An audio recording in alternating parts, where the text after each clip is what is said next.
It can be confusing to sift through all the information on heart-healthy foods and what is best to help lower your blood cholesterol levels. Wellness expert Andrea Holwegner is going to help us with that. Thanks a lot for coming in. Absolutely. So let's start off with vegan and vegetarian diets. They seem to be all the rage. Are these a good way to help lower that cholesterol? Well, certainly we know we want to eat lots of plants when we're talking about heart-healthy eating, but that doesn't necessarily mean if you're someone that still enjoys meat, you have to follow a vegan or a plant-based all right, diet. that's good to hear. So, good news. There's lots of ways to be healthy. It all comes down to your food personality. All right, so what is then the best diet for your heart? Best diet for your heart, I brought in lots of visuals here so you can take a peek at what we're talking about. Again, all sorts of fruits and veggies. This is not new stuff. People know they need to get more of this into their diet. We're talking about healthy types of fats in your diet, so your avocados, your olive oils, nuts, seeds, of course salmon, lean meats, also very important.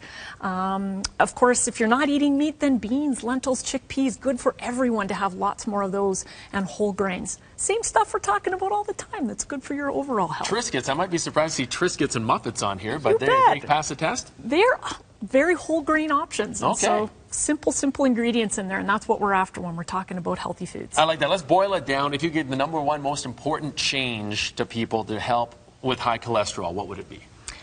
You know, oftentimes our clients coming in think that it's all about counting grams of fats, and of course reducing things like trans fats, very important. But the number one thing that we work on with our clients first when it comes to heart health and lowering cholesterol is reducing their weight if they're struggling with being overweight.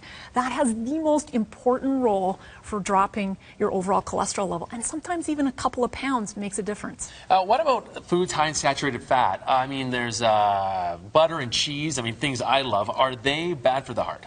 And this one's been in the media a little bit more, of course. And saturated fats, butter, cheese, meat fats, coconut oils, those types of things. What we know about saturated fat is that they may or may not reduce your overall cholesterol. So what do we know really then? The jury is out a little bit on that, and a lot of it has to do with what you instead substitute it with.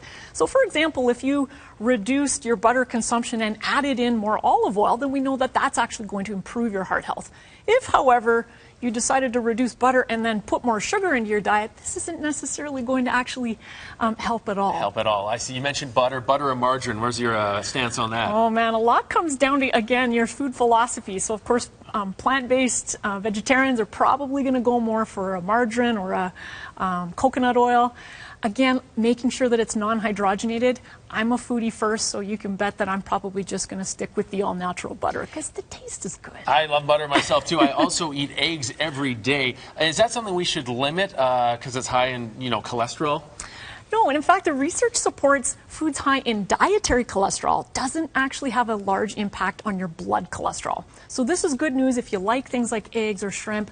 We know an egg a day, for example, is good and doesn't have an impact on cholesterol for most people. Oh, that's good. Now, you have a scorecard where people can go check themselves out, see where they fit on this scale, right? You bet. So if people want to check out, how am I doing in my overall diet, both for heart health, but just general overall health and weight management energy, they can go to healthstandnutrition.com/scorecard. There you go, healthstandnutrition.com. You can score it yourself, see where you are on the old scale. Thanks a lot for coming in, Andrea. Thank you. Really appreciate it.